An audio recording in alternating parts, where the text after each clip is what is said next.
Guys, it's great to have you with us.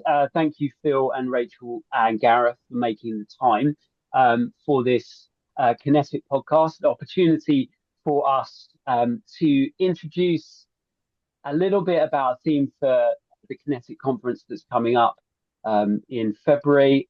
A little bit of time together to talk about mission and evangelism, to hear the perspective of Rachel and Phil from the Evangelical Alliance, who will both be speaking at the conference as well.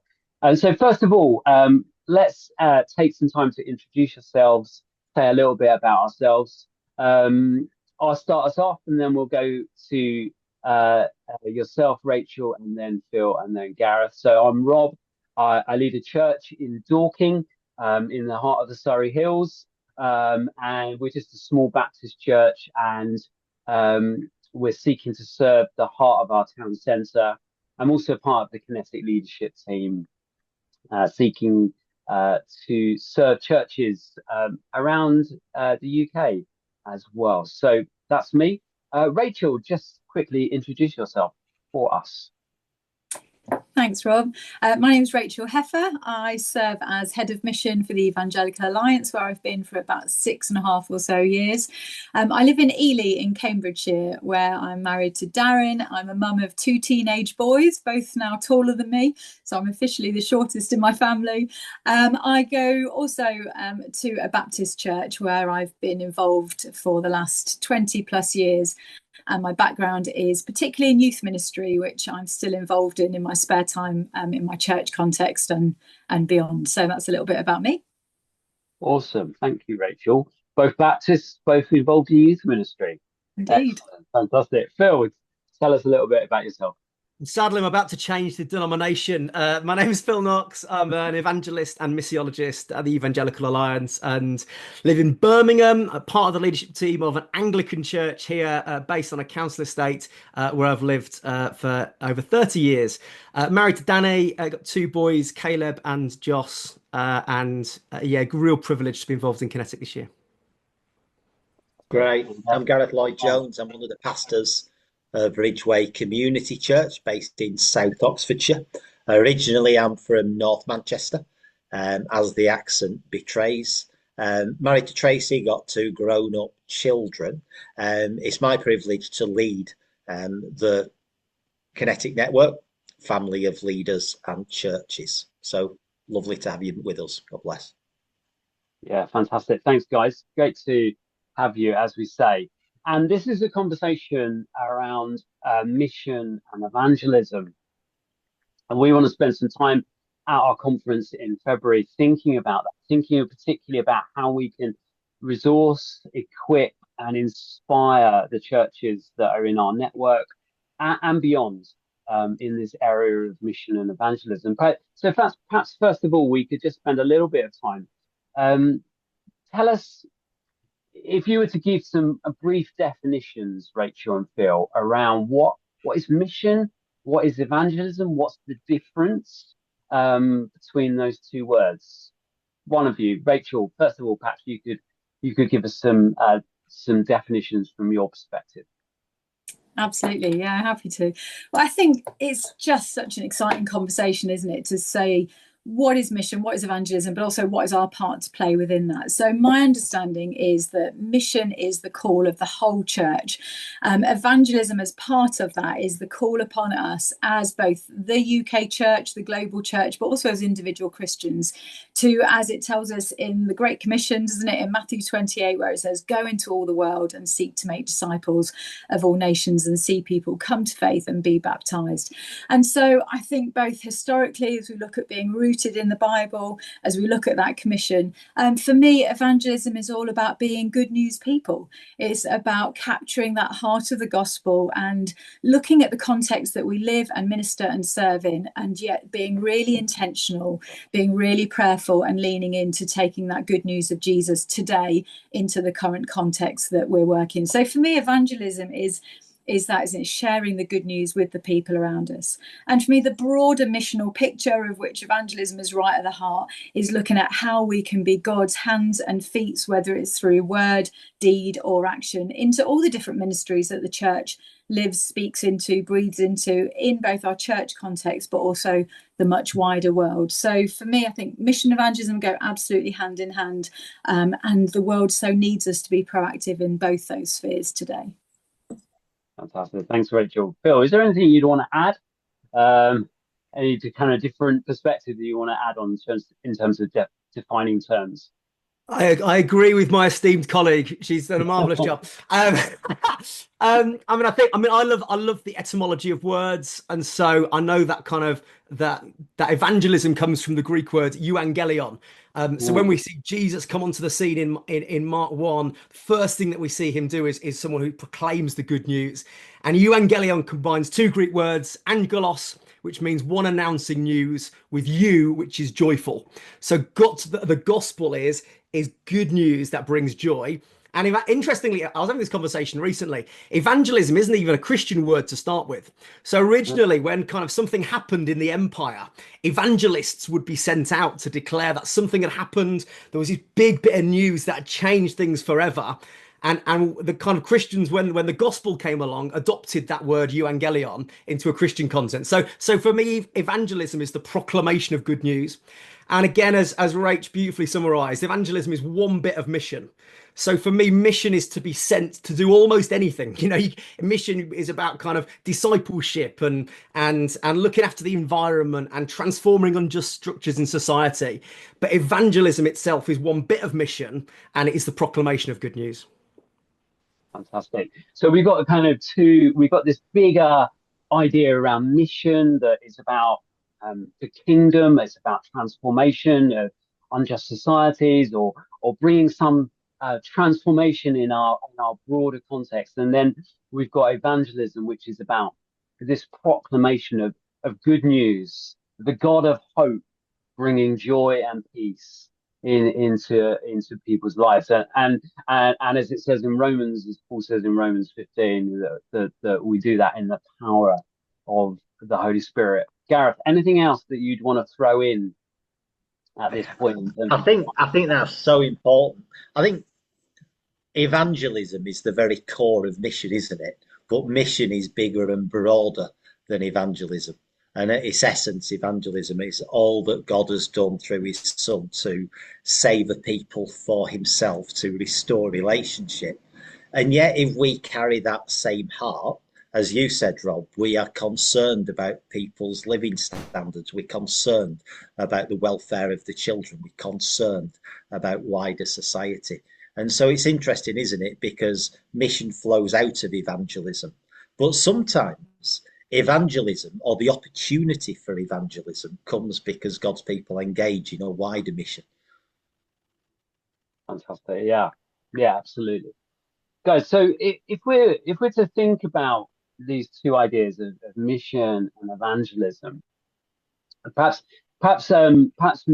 Phil, you want to say something about evangelism in terms of give some highlights of where evangelism is being really effective across the UK. Maybe Rachel, you might want to follow on in a broader sense and talk about mission as well. Where are some of the opportunities? Where are some of the highlights? And perhaps as well, maybe say something about where the church might be missing the opportunities that there are for us. So maybe Phil, you want to kind of kick us off and just point us into some highlights, some great examples of evangelism that's occurring here in the UK at this moment. Yeah, I mean, I think first of all, I'd say there's no one silver bullet, but there are lots of really exciting themes through which people are coming to faith. So first, we'll just love to bounce off what Gareth just shared about kind of where mission turns into evangelism. And so I was sat down with a Baptist church leader, so you'll enjoy this, Rob and Rach.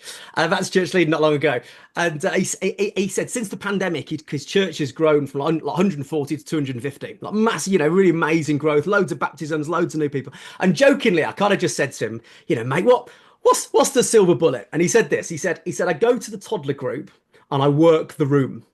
And he basically said that, yeah, so they had a great toddler group. But what I then kind of looked into that theme of what happens when you've got something that's missional and meeting a human need, as Gareth said, and you make it really evangelistic.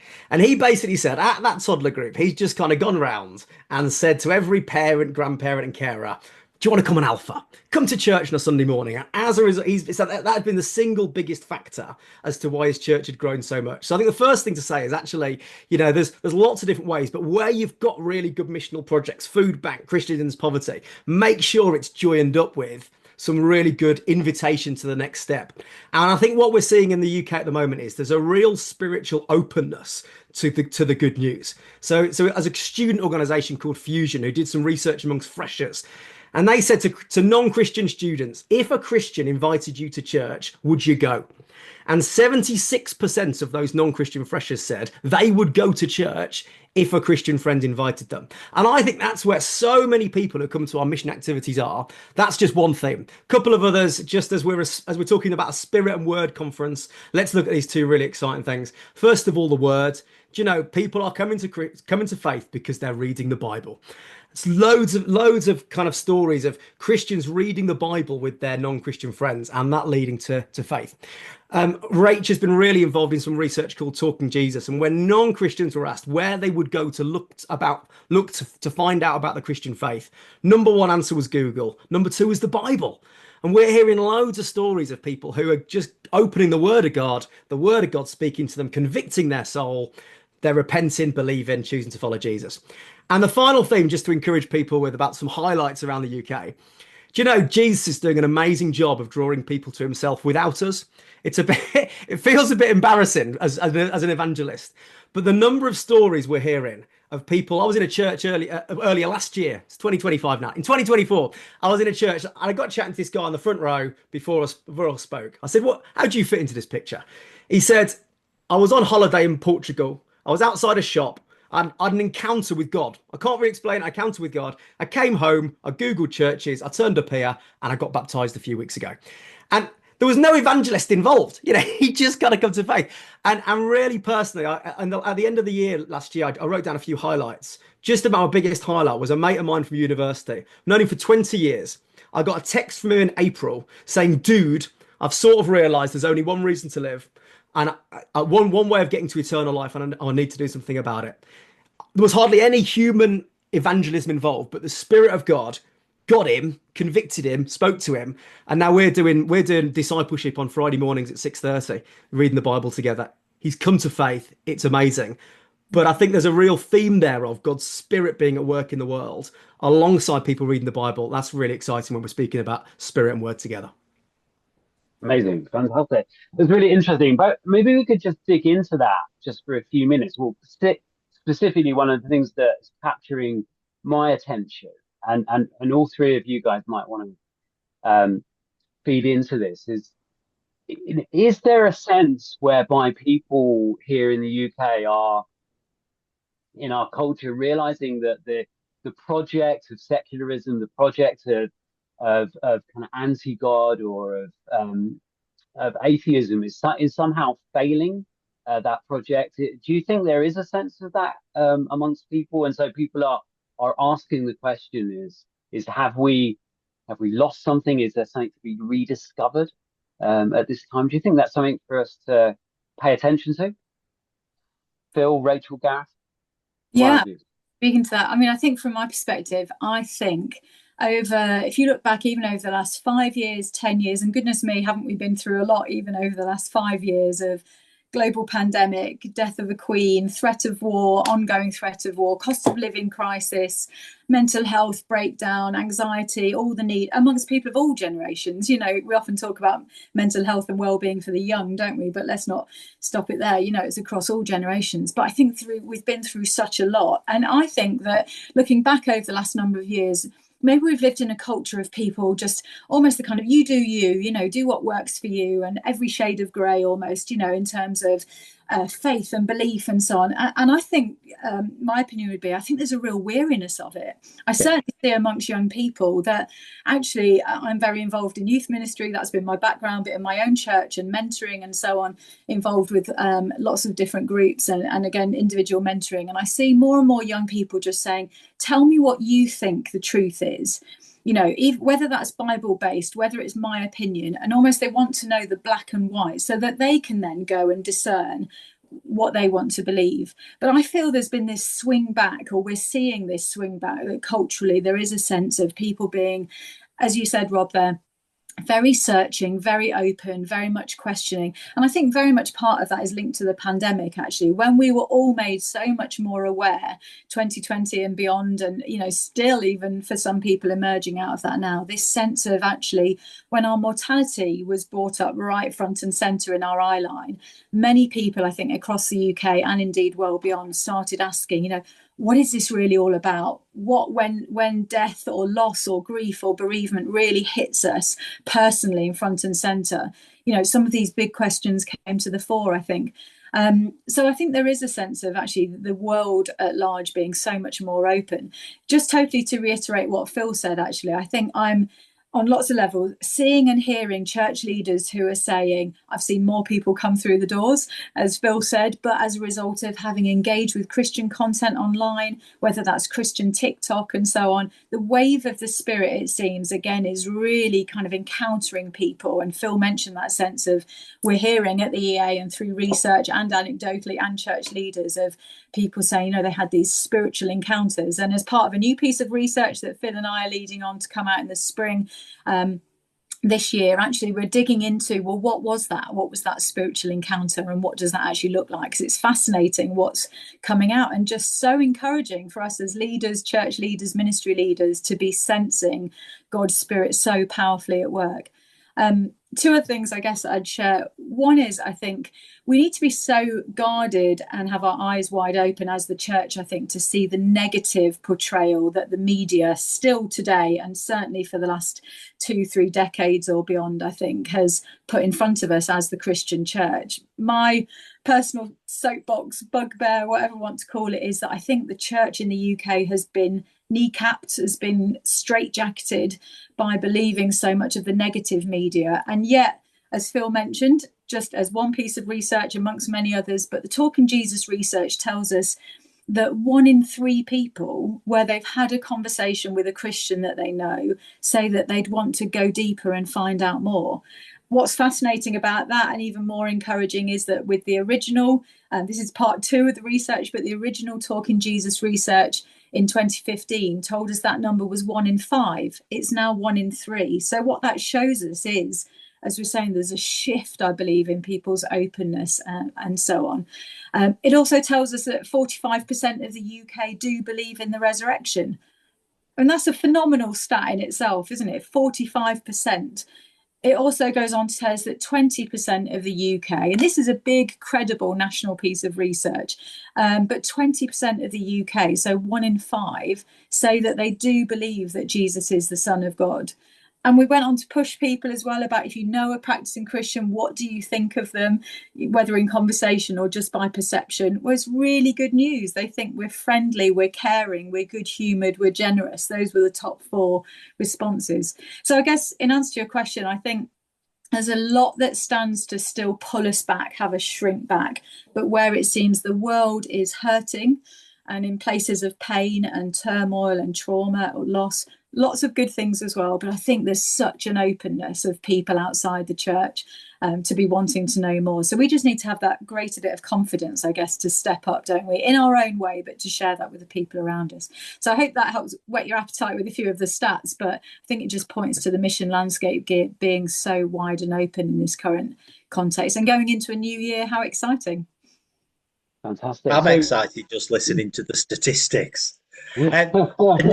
Several years ago, I had a guy who was quite a prominent politician at the time have lunch with me, and he shared something. He said, in confidence, and I couldn't say this publicly because I'd lose my job, but X, Y, and Z.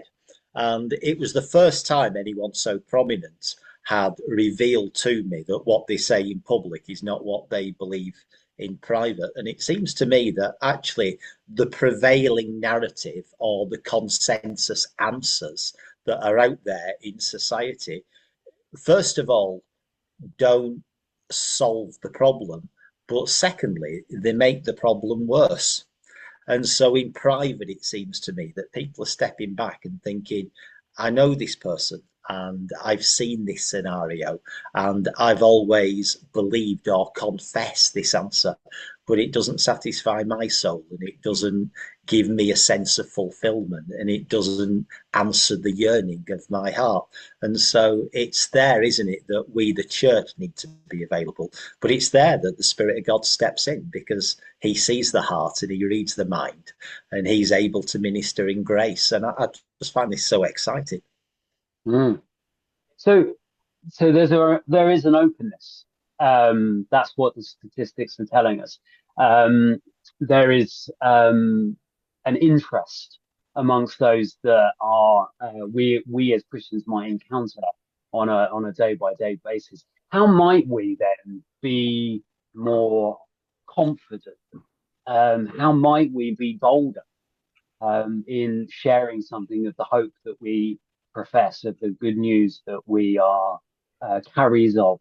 How can we be bolder? How can we be more confident? Any of you guys want to give us perhaps some examples, some insights that might help us to grow in confidence, grow in boldness? Yeah, I mean, I think there's a few things we can do to turn the dial, and I think what I'd say is I think the first thing is around one of the things we've looked at in the research is who are the most influential people in how people come to faith. And the really bad news for evangelists and church leaders like us is that it's not us. Okay, so when we ask people who become Christians, who are the most influential people on that journey, it's a friend, a neighbor, a colleague, or a family member. So one of the things we can be doing, and one of the things that the research tells us to, and one of the many stories that we hear, is that where churches are equipping and inspiring their members to share their faith with their friends, we inevitably see growth. But there's a couple of factors within that, because it's not just about giving people confidence, because then when we ask Christians, why don't you share your faith with your friends? The number one answer was they don't have enough quality relationships with non-Christians. So the Talking to Jesus research found that 46% of Christians don't know a non-Christian well enough to invite them to church. So one of the big things we've been really trying to raise the volume on is friendship. And we need to be really careful here. We don't become friends with people to convert them, but we do recognize that it's through that vehicle that people come to faith. And so where churches are really intentional about kind of creating great places for relationship, because I think when we talk about what people are craving as well, I think they are wanting and aspiring to community, and faith is a really significant part of that. So that's the first thing. Second thing within that is then encouraging people to pray. Now, I preach in a different church almost every Sunday. And when we have prayers at the front of church, we pray for all kinds of things. But one of the things we hardly ever pray for, it seems, is for people to come to faith and give people the opportunity within Sunday morning gatherings and within house groups to be constantly praying for people to come to faith. And so I think we need a bit of a cultural change, really, as to kind of encouraging people within our churches to constantly be praying for people to come to faith. I think that would help too.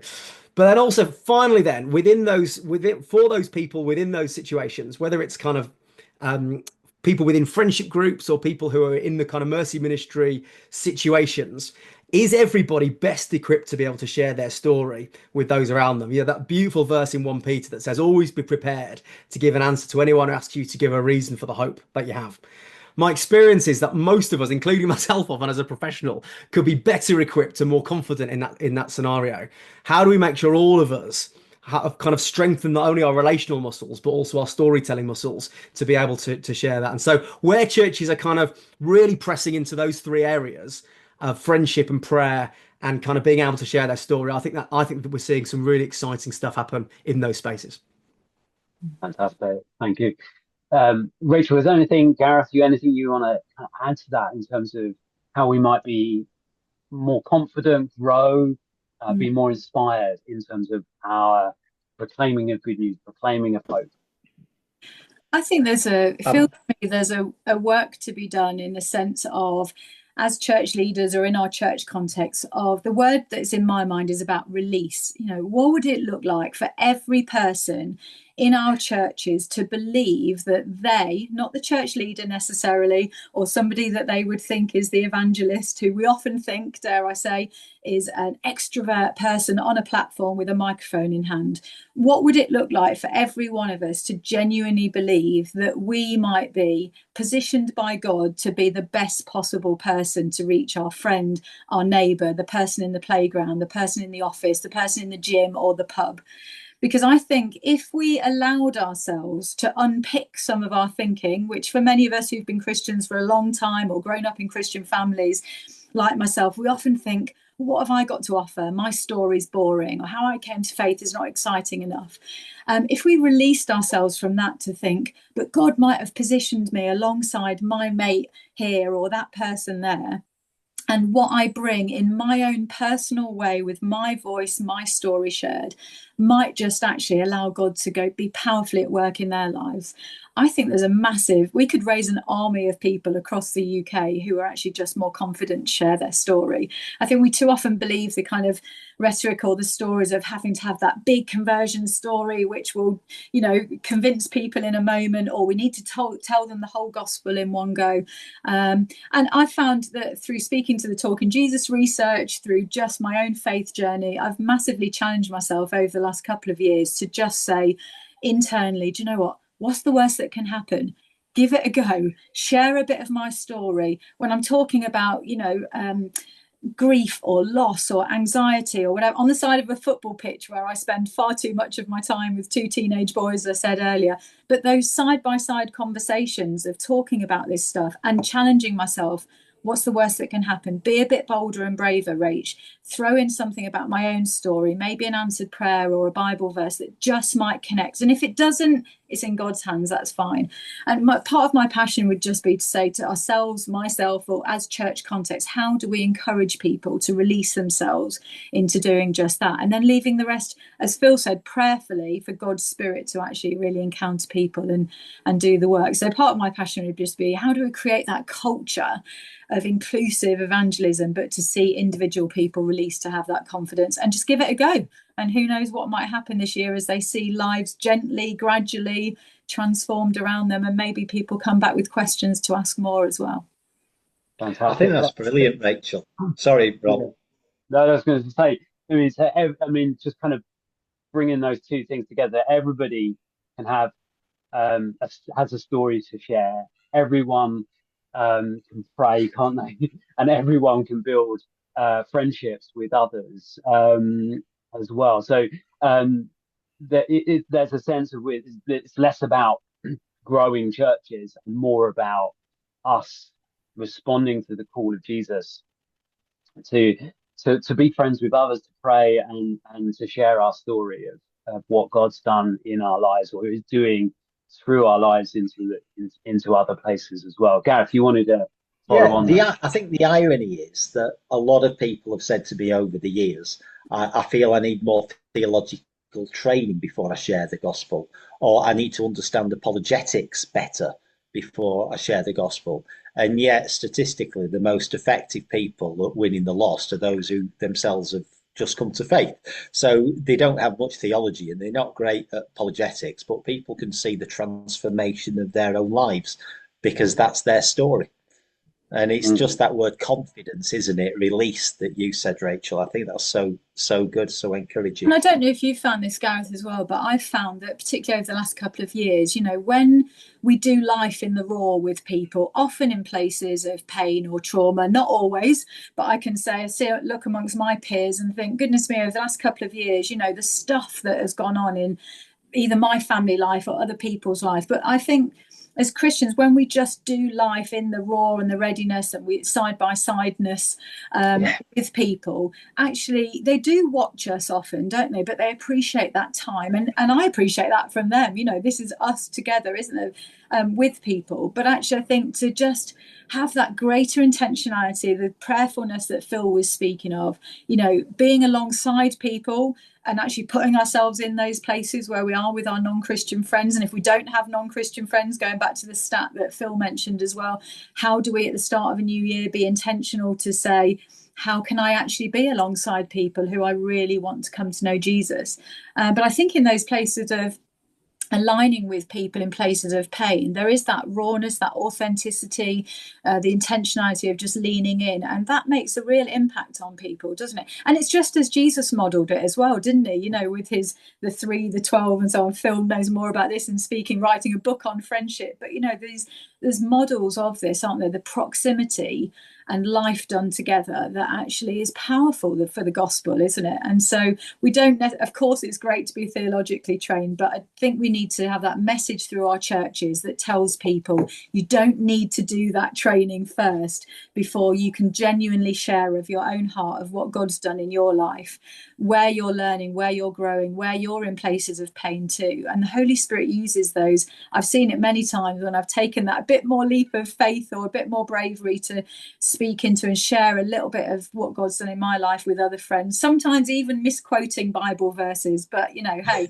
in God's economy he uses it, doesn't it? And I've depends on the misquote, Rachel. Well, I say that just to share one occasion with 2 friends of mine, walking, coffee in hand. We do it every Friday. 2 of my best, you know, girl mum friends, and they were two of my friends a year or so ago in really difficult places with mums, both happened to be mums both suffering with significant illnesses. And I misquoted the verse that says, you know, God will never give you more than you can cope with, and so on. And I just threw it into the mix of this coffee walk and didn't quite quote it word for word. But the reason I mention it is because what really encouraged me was about 3 weeks later, Friday morning, same coffee walk, Costa coffee in hand or whatever. And I then was sharing, sadly, something about my own family member who'd had a recent diagnosis. And both of them, both non-Christians, chimed up almost in unison and said, well, Rach, you told us that God will be with you and won't give you more than you can cope with. And, you know, it stuck with me because it so encouraged me that we don't need to know it all. We don't even need to quote the Bible verse exactly word for word. But when we say something with a love for people in the sense of wanting God to encounter them, then the Spirit is so kind and gracious and generous that he does the work in them anyway. And it encouraged me that the tiniest nugget of something that I'd kind of challenged myself to throw, you know, into that conversation had stuck with them. And I'm so grateful to God for that, because as friends who I desperately have prayed for over a number of years and continue to be drawn closer to Jesus, something of the Spirit caught them in that moment, in their places of pain, aligned with my place of pain, but something of the truth of the gospel hopefully hit their hearts in a way that they then quote it back to me. So hilarious, really. But isn't God kind that he just uses those little things in that moment to stick, we hope. Something just strikes me as you speak, Rachel. When Jesus sends out the 12 and the 72, he speaks about not taking a staff or purse. So what he's actually saying, I think, is you need to be vulnerable and you need to become dependent upon those that you are reaching out to. And one of the things that I've been challenged by in recent years is not my friendship group. I've got a lot of non-believing friends in our town. I've cycled with them, or I've played football with them, or I'll watch games with them. And I'm really thankful for those friendships. But I've not always been vulnerable towards them. They've shared with me some of their struggles, but I've not been as good at sharing my own. And so it was a couple of years ago where someone said, have you had a good week? And I said, no, I've had a shocking week. And I didn't go into too much detail, but I did share enough because I wanted them to know that just because I follow Jesus, my life is far from perfect. I'm far from perfect. And it's interesting that once you make yourself weak and vulnerable, in your case, Rachel, your friend was able to minister to you, share scripture to you. But actually, in becoming dependent upon others, you earn the right to speak truth into their lives, don't you? Fantastic. So we've really touched on an important thing there, isn't it? That kind of doing life in sometimes quite a raw way with people, being vulnerable, you know, owning up to when things are hard and difficult. Just in my own circumstances, over the last sort of 6 to 8 weeks, we've had 2 suicides of teenage boys, and it's been really tough of kind of just walking alongside those 2 different situations. One that's just happened this last week, this one that happened about sort of 8 weeks ago now.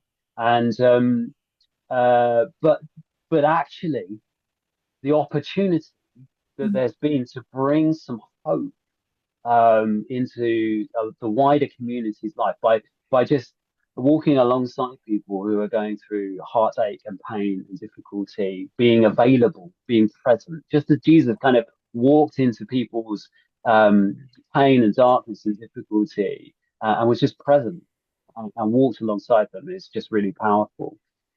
So we've kind of that's a really significant thing, isn't it? One of the other things that occurs to me though is that think about Christians in church life and this idea that we don't really have friends outside or beyond the life of the church. Perhaps Phil, you might just speak into this reality. Is like, well, a church member or somebody in our congregation says, well, I'm just so busy with church. I don't have time for friends.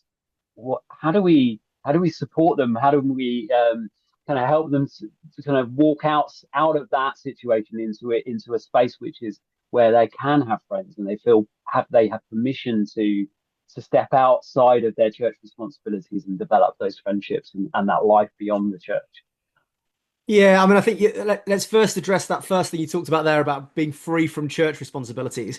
I think unquestionably there can sometimes be for us as church leaders, we put a bit too much programming in so that people haven't got time then for wider relationships. That's certainly true. But equally, I also do think people make time for the things that are important to them. I think certainly if I get a little notification every Monday morning as to how much I've spent looking at the screen on my phone, and it's embarrassing to be honest. But that's true for everybody, isn't it? And as I've looked into friendship over the last few years, I do think we're facing a loneliness epidemic. So first of all, to say it's certainly not just Christians. 1 in 3 men, so they have no close friends. It's not much better for women. 40% of 16 to 24-year-olds say they always often feel lonely. This is, by the way, the most connected generation in history. So there's a global loneliness kind of epidemic happening here. But I think we as Christians can try and put ourselves in spaces where we're able to kind of make friends. And like Rachel was saying, whether it's alongside the other parents at the side of a sports club or just finding a kind of interest group, find something that you're passionate about, go and do that, and find others who share that kind of common ground. We all kind of can do that. The other thing I would say, whether we lack friends whether we lack Christian friends or not yet Christian friends, is I think we often don't, sorry to keep bringing it back to prayer, but we often don't pray that God would introduce us to the right people. So I think about some of them, in fact, almost all of the relationships that I have. Actually, I think God's kind of played a hand in connecting us. And I think sometimes we don't often pray enough about saying, Lord, when I walk into this, football stadium, when I walk into this space, would you connect me and help me connect with those people? And sometimes that can help our intentionality.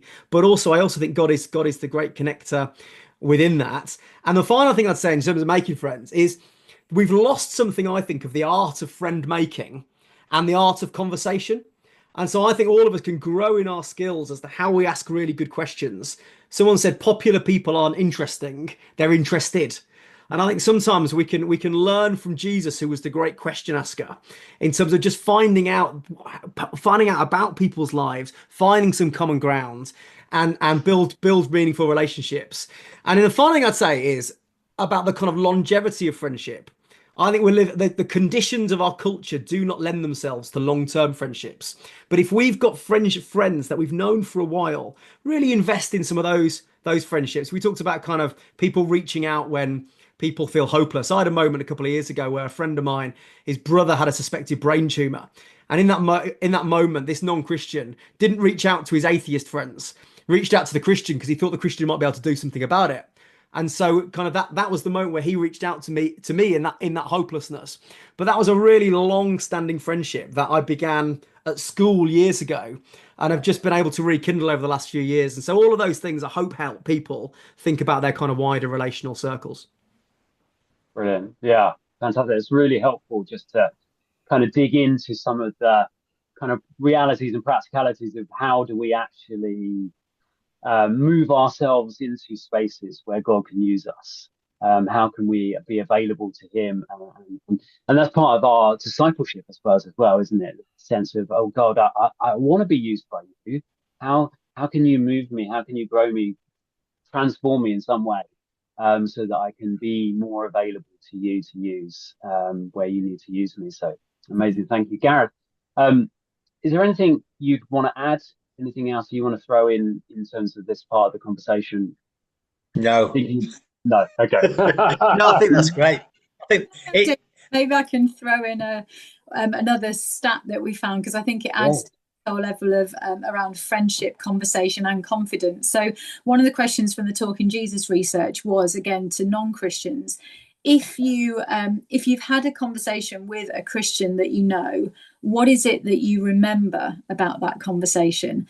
And what came out with it, the top answer at 33%, was that they remember that they themselves, first of all, were asked about their beliefs, their life story, and their faith journey, and so on. Second top answer, 30% of people said that they then recall that practicing Christian that they were speaking to then went on to share something of their own faith story or journey. And I just find that really both encouraging and interesting and helpful, because it automatically speaks, I think, of dialogue and of relationship and conversation, just as Phil was saying, in an epidemic of loneliness and people often feeling quite isolated. And for us as Christians, often not feeling like we've got the words to even encounter people. Actually, I think that question and what comes out of the stats there just shows us that, do you know what, it is about just that genuine drawing alongside again, but it's also about asking good questions, as Phil said, leaning in, asking about people's journey, but earning the right, again, to share something of our own. And what the stats also go on to share, which a couple of things that I love that come out of that same question, was well, the top answer that I really like actually was only 6%, but it said that in those conversations, 6% of people said that even in the conversation itself, they were aware that they had a spiritual encounter. Isn't that encouraging, that just when we dare go there in conversation to ask people good questions, hear about their life, just be alongside, but also share something of our life faith journey, that even in the midst of that, whether we're aware of it or not, sometimes because of us, mainly despite of us, but 6% of people actually had a spiritual encounter even in that conversation, that maybe the person speaking to them never had any idea about. But sometimes, as Phil shared, it's many moons on, isn't it? And we find out sometimes that, oh mate, when you said that, actually it really triggered me thinking about this and this. So I think, again, release, freeing. I think there's something about the power of conversation and just asking people good questions that draws out that sense of life, and prayerfully asking God to use us in the midst of those even one-off conversations. Who knows where that might go.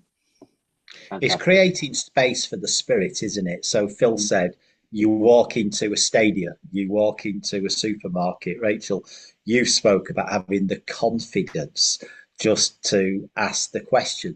And he's pushing sometimes even into supplementary questions. So you think of the House of Commons, there's a table question, then there's a supplementary question. So the table question might be, how are you? Well, actually, I'm not very good. I've just lost my mother. I'm really sorry about that. The supplementary is, and how do you process that? Where do you go with that? How do you work that through? And it's that supplementary question that actually often opens the door, may close the door, but it may open the door for them to be honest.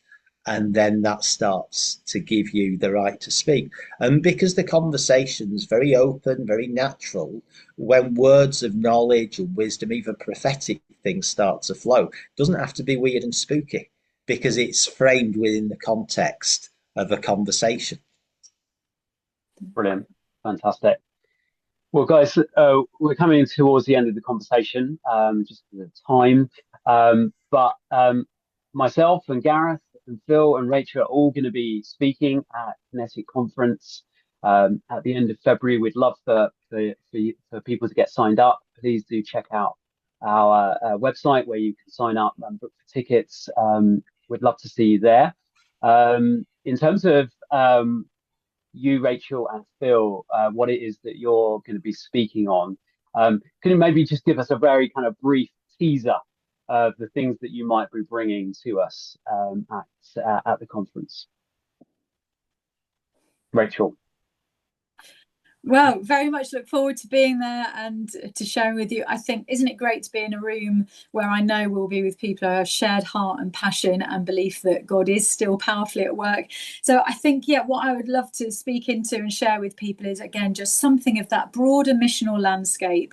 What is going on across the UK, which actually, speaking to some of the research, the anecdote, the stories that both Phil and I have the privilege of engaging with leaders all over the UK, is to just say, despite the challenge, despite the weariness of leaders, despite sometimes the disillusionment and the discouragements of the church, God is so powerfully at work. So I'll be sharing a little around just some of that mission landscape, what we're seeing and sensing, and just hope that that goes some small way to really encourage ourselves, encourage each other as to what God's up to in this time and season and how we can join in. Phil, anything to add? Yeah, so I'll be looking at someone in the Bible. I'm not going to give too much away, who embodied something of word and spirit ministry together, and asking what the Lord might say through looking through the biblical narrative at that person, their interactions, and what we can learn today. And so that's what I'm doing. And then Rachel and I together are going to be leading some seminars around kind of missional best practice, telling some of the stories of what where churches are really thriving. What lessons can we learn? But hopefully just encouraging. I think the things that Rachel and I love at kind of coming to these conferences are, first of all, we just get to make great friends. I don't know about you guys, but ministry has done better with people who have a similar great synergy of heart. And so we're looking to do that.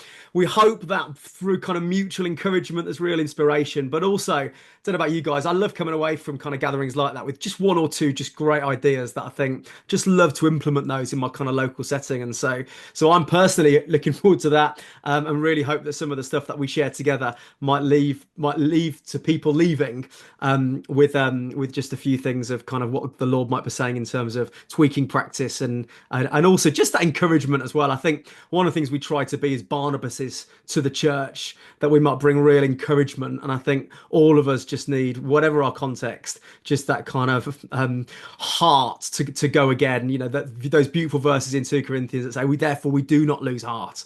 My prayer is that we come away from that time with a bit more heart and encouragement. Awesome. Thanks, guys. Thank you, Gareth. Thank you, Phil. Thank you, Rachel, for your time today. Do book in for Kinetic Conference from the 24th to the 26th of February. And you can do that via our website, which is kineticnetwork.org. Thanks, guys.